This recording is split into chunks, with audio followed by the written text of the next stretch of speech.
नमस्कार विद्यार्थी मित्रांनो, माझं नाव सुहास भिसे. स्वागत आहे तुमचं सर्वांचं प्रदा करंट अफेअर्स मराठी या आपल्या मायबोली भाषेतील एज्युकेशनल यूट्यूब चॅनलमध्ये. विद्यार्थी मित्रांनो, आज आहे 10 मे 2024.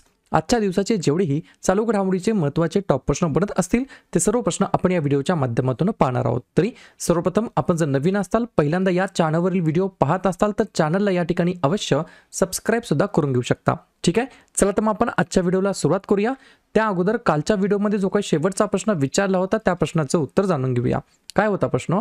BROचा 65वा स्थापना दिवस केव्हा साजरा करण्यात आलेला आहे? तर बऱ्याच विद्यार्थी मित्रांनी अगदी योग्य उत्तर टाईप करून सांगितलं आहे. पर्याय क्रमांक सी, दरवर्षी आपण या ठिकाणी 7 मेला BRO म्हणजेच बॉर्डर रोड ऑर्गनायझेशनचा आपण या ठिकाणी स्थापना दिवस म्हणून साजरा करतो. ठीक आहे, तर यावर्षी आपण या ठिकाणी 65वा स्थापना दिवस साजरा केला आहे 2024 मध्ये. ठीक आहे, BRO बद्दल सांगायचं म्हटलं तर मी आत्ता सांगितलं फुल फॉर्म काय आहे? बॉर्डर रोड ऑर्गनायझेशन, ज्याची स्थापना 7 मे 1960 ला झाली. फाउंडर होते जवाहरलाल नेहरू. सध्याचे वर्तमानमधील डायरेक्टर जनरल महासंचालक आहेत 28व्या क्रमांकाचे लेफ्टनंट जनरल रघु श्रीनिवासन असं त्यांचं नाव आहे. आणि BROचं मुख्यालय आहे नवी दिल्ली या ठिकाणी.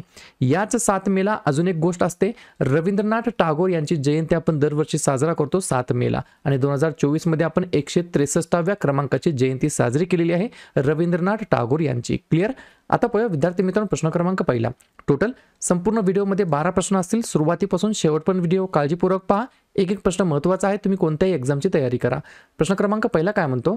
रशियाचे जे काही राष्ट्राध्यक्ष आहेत वर्तमानमधील व्लादिमीर पुतिन यांनी 5व्यांदा 5th टाइम वेळेस या ठिकाणी शपथ घेतलेली आहे. तर रशियाचा जो काही राष्ट्राध्यक्षाचा जो काही कार्यकाळ असतो तो किती वर्षाचा असतो? तर प्रश्न क्रमांक पहिल्याचं योग्य उत्तर आहे पर्याय क्रमांक डी, 6 वर्षांचा या ठिकाणी ड्युरेशन असतं कामकाजाचं. ठीक आहे, रशियाच्या राष्ट्राध्यक्ष पदाबद्दल बोलण्यात आलं. 2-3 पॉईंट लिहून घ्या. व्लादिमीर पुतिन यांनी 7 मे 2024 रोजी रशियन फेडरेशनचे अध्यक्ष म्हणून 5व्यांदा 6 वर्षाच्या कालावधीसाठी शपथ घेतलेली आहे. या अध्यक्षीय निवडणुकीमध्ये व्लादिमीर पुतिन यांना जवळपास 87.3% मते मिळालेली आहे आणि त्यांना या ठिकाणी विजयी घोषित सुद्धा करण्यात आलं आहे. तिसरा पॉईंट लिहून घ्या. 1999 मध्ये राष्ट्राध्यक्ष बोरिस एल्त्सिन यांनी राजीनामा दिल्यानंतर त्यांची रशियाचे कार्यवाहक राष्ट्राध्यक्ष म्हणून नियुक्ती करण्यात आलेली होती. या गोष्टी व्यवस्थितपणे एकाखाली एक लिहून घेत चला. पाहूया पुढचा प्रश्न. प्रश्न क्रमांक दुसरा महत्त्वाचा प्रश्न आहे. Oxford book store book cover prize 2024 कोणाला देण्यात आलेला आहे?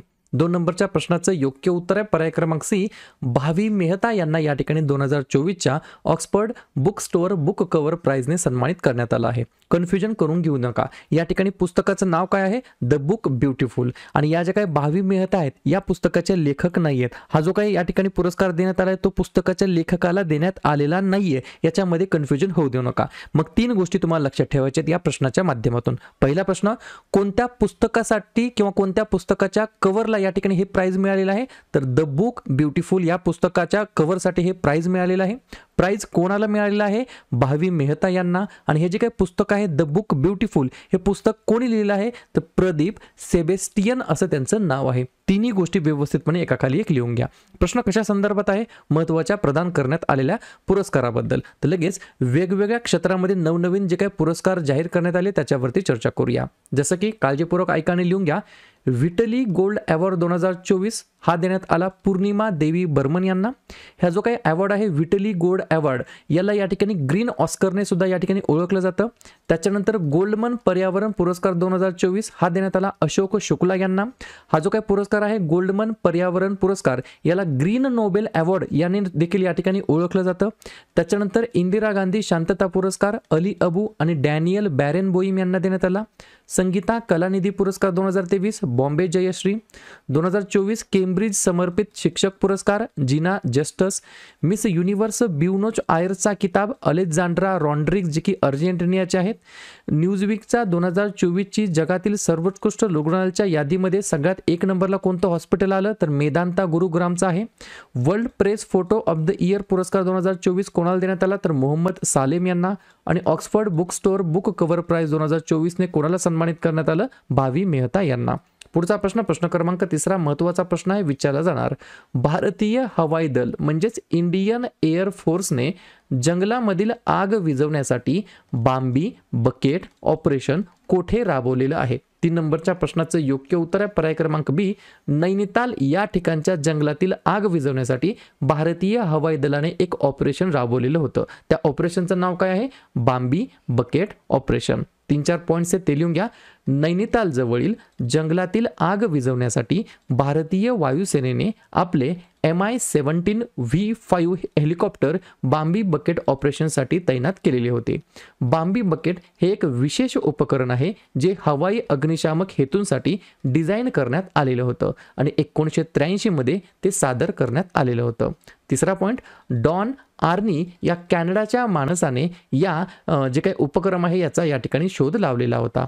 यामुळे हेलिकॉप्टर विमानाखाली मोठ्या प्रमाणामध्ये पाणी वाहून नेऊ शकतात आणि ते सहजपणे आग लागलेल्या जागी पांगवू शकतात. तर अशा प्रकारची याची काय आहे तर कॅपेबिलिटी आहे आणि कॅपॅसिटी आहे. तर पर्याय क्रमांक बी नैनिताल हे या प्रश्नाचं योग्य उत्तर असणार आहे. ऑपरेशनचं नाव काय आहे? Bambi bucket. तर लगेच आपण काय करूया, वेगवेगळे जे काही ऑपरेशन राबवण्यात आलेले आहेत मागील काही वेगवेगळ्या महिन्यांमध्ये त्या ऑपरेशनवरती एकदा रिव्हिजन टाकूया. जसं की त्रिनेत्र ऑपरेशन, लपलेल्या दहशतवाद्यांना समाप्त करण्यासाठीचं हे ऑपरेशन होतं. ऑपरेशन सोल्की, लपलेल्या दहशतवाद्यांना समाप्त करण्यासाठीचं हे ऑपरेशन होतं. ऑपरेशन अमृत, राज्यात प्रतिजैविकांचा अतिवापर रोखण्यासाठी हे ऑपरेशन राबवण्यात आलं होतं. ऑपरेशन सर्वशक्ती, पाकिस्तानकडून होणाऱ्या दहशतवादी कारवाया रोखण्यासाठी हे राबवण्यात आलं होतं. ऑपरेशन कामधेनू, गुरांच्या तस्करीच्या मुख्य सूत्रधारांना पकडण्यासाठी हे ऑपरेशन होतं. ऑपरेशन इंद्रावती, हैती या देशातून आपल्या नागरिकांना बाहेर काढण्यासाठी हे ऑपरेशन होतं. ऑपरेशन संकल्प, हिंदी महासागर क्षेत्रामध्ये भारतीय नौदलाने सागरी सुरक्षेसाठी हे ऑपरेशन केलेलं होतं. आणि Bambi bucket operation, Indian air force म्हणजेच भारतीय हवाई दलाने जंगलातील आग विझवण्यासाठी, कोणत्या तर नैनिताल जवळच्या जंगलातील आग विझवण्यासाठी हे ऑपरेशन राबवलेलं होतं. पुढचा प्रश्न क्रमांक 4. मे 2024 मध्ये कोणत्या राज्यामध्ये वेस्ट नाईल व्हायरसची प्रकरणे नोंदवलेली गेलेली आहे? 4थ्या नंबरच्या प्रश्नाचं योग्य उत्तर आहे पर्याय क्रमांक ए. कोरोना असो किंवा हा जो काही वेस्ट नाईल व्हायरस असो, केरळमध्ये या ठिकाणी सर्वप्रथम सापडला आहे. 4थ्या नंबरच्या प्रश्नाचं योग्य उत्तर आहे पर्याय क्रमांक ए. केरळ हे या प्रश्नाचं योग्य उत्तर असणार आहे. 2 पॉईंट लिहून घ्या. राज्य सरकारच्या आरोग्य विभागाने राज्यातील 3 वेगवेगळ्या जिल्ह्यांमध्ये वेस्ट नाईल तापाच्या 5 प्रकरणांची पुष्टी केलेली आहे. आणि वेस्ट नाईल ताप हा वेस्ट नाईल विषाणूने संक्रमित मानवांमध्ये होत असतो. तर पर्याय क्रमांक ए केरळ हे या प्रश्नाचं योग्य उत्तर असणार आहे. केरळबद्दल लगेच रिव्हिजन टाकूया. स्थापना झाली 1 नोव्हेंबर 1956ला. मुख्यमंत्री आहेत पिनराई विजयन, राज्यपाल आहेत आरिफ मोहम्मद खान आणि राजधानी आहे तिरुवनंतपुरम. या ठिकाणी 6 महत्त्वाचे राष्ट्रीय उद्यान आहेत: इरविकुलम, मठिकेतन, अनमुडी, पामबदुम, पेरियार आणि सायलेंट व्हॅली. आणि 4 महत्त्वाचे धरण आहेत: इडुक्की, मालमपुझा, पेची आणि कुंडाळा. पुढचा प्रश्न क्रमांक 5.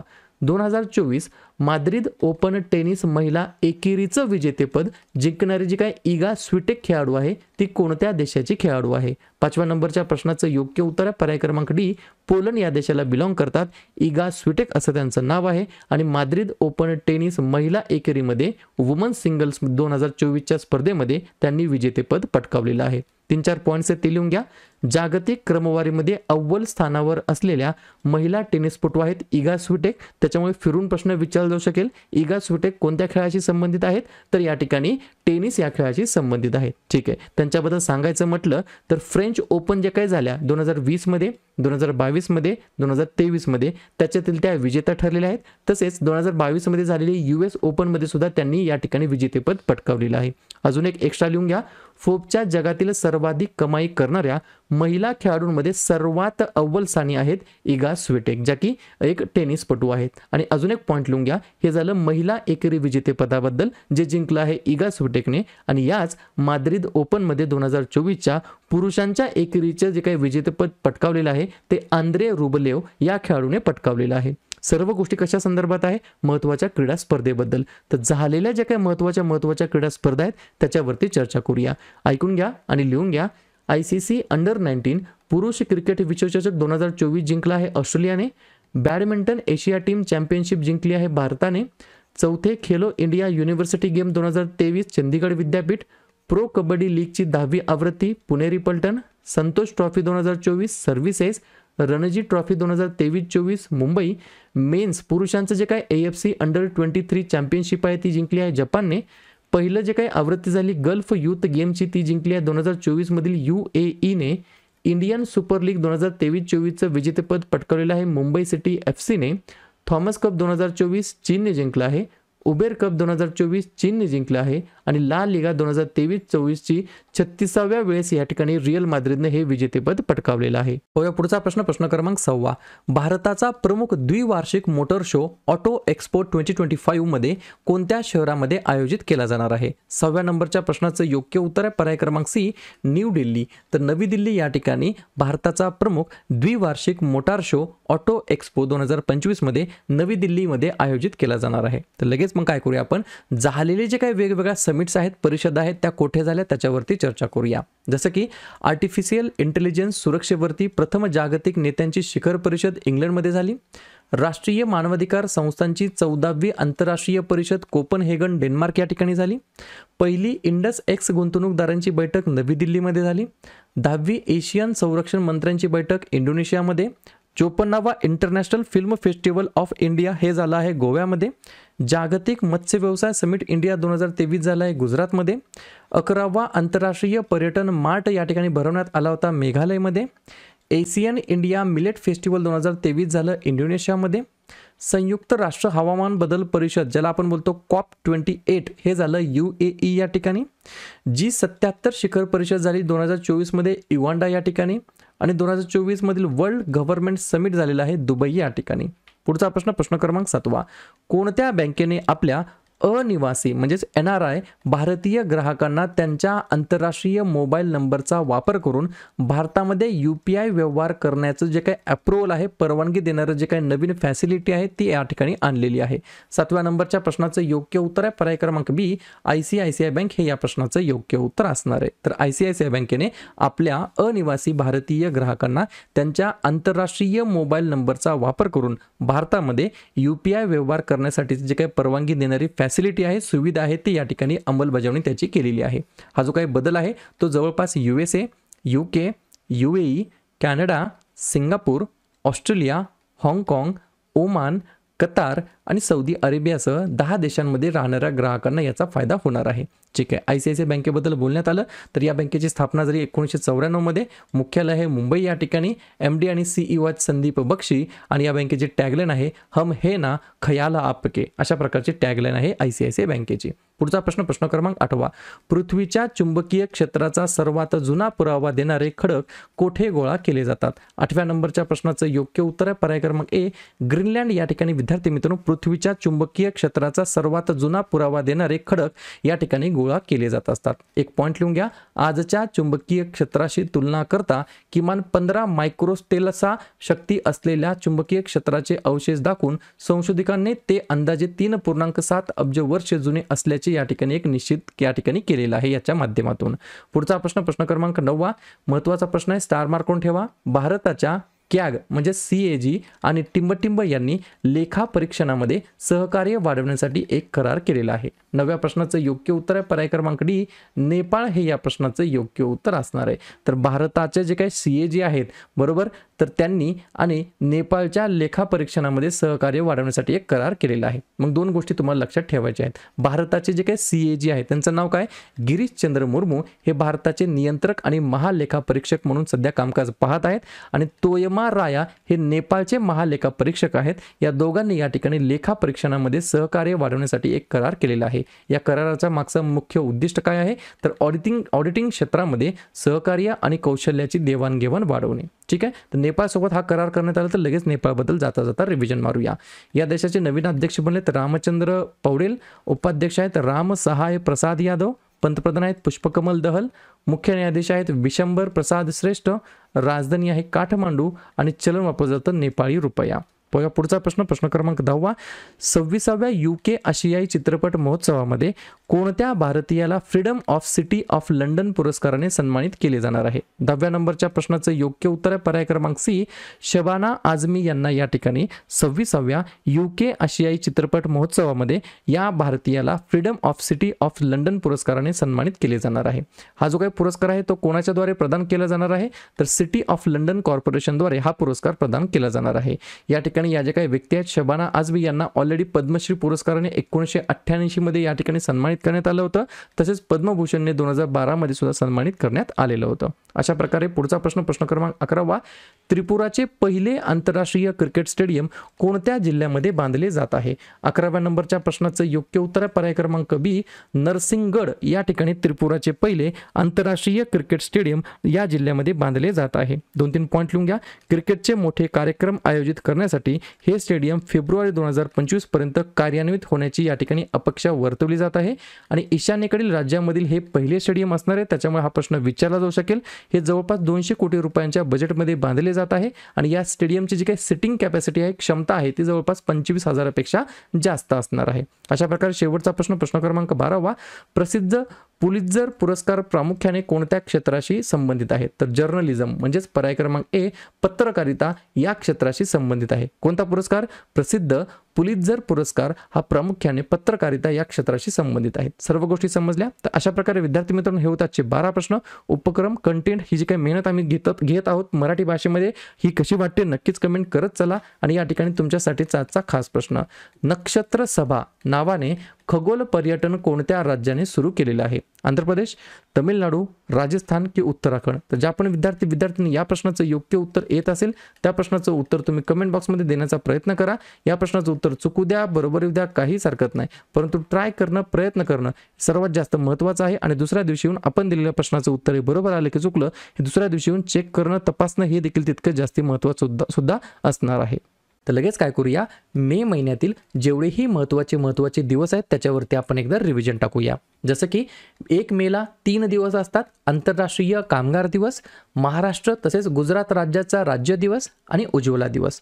2 मे जागतिक टुना मासा दिवस, 3 मे जागतिक पत्रकार स्वातंत्र्य दिवस, 4 मे कोळसा खाण कामगार दिवस, 7 मे जागतिक ॲथलेटिक्स दिवस आणि जागतिक दमा दिवस. जागतिक दमा दिवस असतो मे महिन्याच्या पहिल्या मंगळवारी. 8 मे जागतिक रेड क्रॉस दिवस, 11 मे राष्ट्रीय तंत्रज्ञान दिवस, 12 मे आंतरराष्ट्रीय परिचारिका दिवस, 14 मे जागतिक स्थलांतरित दिवस, 15 मे कुटुंबाचा आंतरराष्ट्रीय दिवस, 17 मे जागतिक दूरसंचार दिवस आणि जागतिक उच्च रक्तदाब दिवस, 18 मे जागतिक एड्स लस दिवस, आंतरराष्ट्रीय संग्रहालय दिवस आणि मे महिन्याच्या 3ऱ्या शनिवारी म्हणजेच 18 मेला यावर्षी आहे सशस्त्र सेना दिवस. त्यानंतर 21 मे दहशतवाद विरोधी दिवस, 22 मे जैविक विविधतेसाठी आंतरराष्ट्रीय दिवस आणि 31 मे तंबाखू विरोधी दिवस आणि पुण्यश्लोक अहिल्याबाई होळकर यांची जयंती. क्लिअर?